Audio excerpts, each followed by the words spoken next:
After our hardware selections have been made, we move on to the color selection of our exterior panels, and by that we mean doors and other external panels such as applied panels. Here we have the exterior material type that will apply in this scenario, so you can choose from the many options that the manufacturer has set. Alternatively, if you're just wanting to order carcasses only and not include the doors, you can choose the non-supply option, which can be found here. If we were to select melamine, then we'll see a bunch of possible door options available in that category.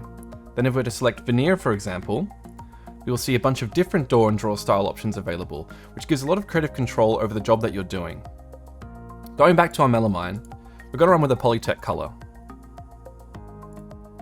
We're going to select Ravine, and we're going to go bleached walnut. You might notice this horizontal grain checkbox.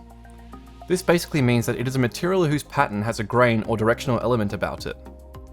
This checkbox allows you to change the product from being a vertical grain to a horizontal grain as you wish.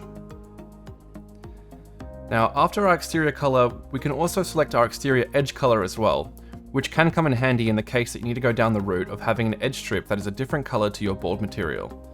So that is where you specify it here. Note that rather than using the drop-down lists, you can also select a color from the color swatches that gives you a visual representation of what you're looking for.